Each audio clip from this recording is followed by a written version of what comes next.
পড়ে ঝিও এ মা ସବୁବେଳେ ଏମିତି କାନ୍ଦେ ନାଲୋ ମା ପିଲାଟି ମୋର ଲୁହର କାନ୍ଦି ରକ୍ତ କାନ୍ଦୁଛି ତା ନିଶ୍ୱାସ ପଡ଼ିଯିବ ପିଲାଟିର ନିଶ୍ୱାସରେ ପଛିପ ହରି ହବ ଚାରି ଦୀପ ଛିଡ଼ିଯିବ ମାଟିରେ ବଡ଼ ବଗାଇବ ଅଧରାତିରେ ଯିବ ତମ ମା ପୁତ ବୋଲି କାନ୍ଦିବ ହବନି ନା ବୋଲେ ବଢାତା ହବ ହବନି କି ଅଧ ମଣିଷି ଆତ ଗୋପା ସାତ ପୁରୁଷ ଦାନ୍ତରେ ମୋର ମୋ ଫେସରେ ତୁମରୁ ବାହାରୁଥିଲା ବାହୁଡ଼ି କରି ପଳେଇଲା ଖିଆ କଣ ଗାଳି କରୁଛ? ଗାଳି କଲି ତମକୁ ଆଶୀର୍ବାଦ କଲି ଏବେ ଗାଳି କରୁଛ ଆଶୀର୍ବାଦ? ଏଇଟା ଗାଳି ନାହିଁ ହେ ବାବୁ ତାର ଭାବ ଅଛି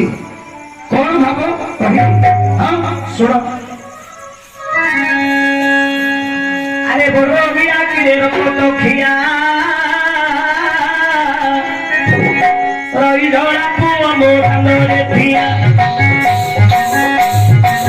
বড় বিয়া কিরে রক্ত খিয়া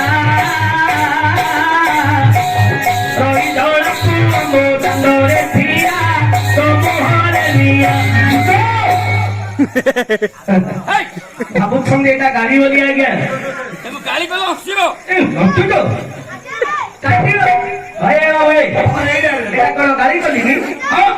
ଆଶୀର୍ବାଦ କଲି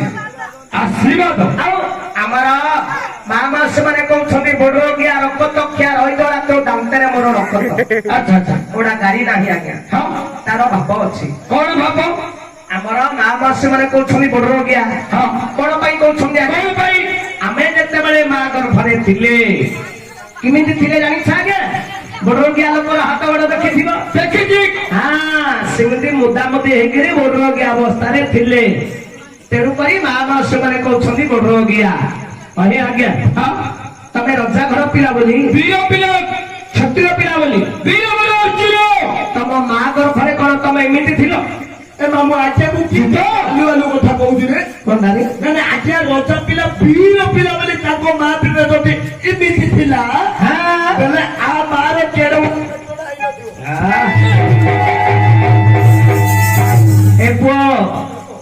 ଆରେ ରଜା ପୁଅ ହଉ କି କ୍ଷତ୍ରିୟ ପୁଅ ହଉ ସେ ଝିଅ ହଉଛ ହୁଏ ଆରେ ସେ ପ୍ରଧାନମନ୍ତ୍ରୀଙ୍କର ପୁଅ ହଉ ମାନେ ଛୋଟିଆ ମୂଲ୍ୟ ଲୋକର ହଉନି ସମସ୍ତେ ମା ଗର୍ଭରେ 10 ମାସ ରହନ୍ତି ରହିଲେ ଆମେ ଯେତେବେଳେ ମା ଗର୍ଭରେ 10 ମାସ ଥିଲେ ଏମିତି ମୁଦାମୁଦି ହେଇକରି ବଡରୋଗିଆ ଅବସ୍ଥାରେ ଥିଲେ ତେଣୁକରି ମା ଭଉଣୀ ମାନେ କହୁଛନ୍ତି ବଡରୋଗିଆ ମା ଡାକିଲା ରକ୍ତ ଖିଆ କାହିଁକି? ଯେତେବେଳେ ମା ଜନ୍ମ ଦେଲା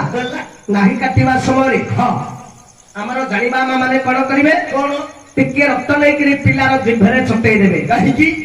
ମା ପୁଅର ରକ୍ତଗତ ସମ୍ପର୍କ ସମ୍ପର୍କ ରହିଲା ପିଲା ମୋର ବୁଢୀ ହେଲେ ମତେ ପୋଷିବ ପିଲା ମୋର ଯେତେ ଦୂରରେ ଥିଲେ ମଧ୍ୟ ମାକୁ ମନେ ପକେଇକରି ଘରକୁ ଆସିବ ତେଣୁକରି ମା ଡାକିଲା ରକ୍ତ ଖିଆ ରହିଜଳା ପୁଅ ମୋ ଦାଣ୍ଡରେ ଠିଆ କଣ କହିଲୁ ମାମୁ? ମା ଯେତେବେଳେ ଜନ୍ମ ଦେଲା କଣ ଜାଣିଲା ଏମିତି ଜାଣିଲା ଆମ ଦେହକୁ ସେକିଲା ହେଲା ହାଡ଼ ଆଣ୍ଟ ହେବାରୁ ଆମେ ଦାଣ୍ଡରେ ଚାଲିଲେ ରହିଜଳା ପୁଅ ମୋ ଦାଣ୍ଡରେ ଠିଆ ତ ମଲା ପରେ ମୁଖା କିଣି ଦିଆ ହଉଛି ଆଜ୍ଞା ଆଗରେ ନିଆ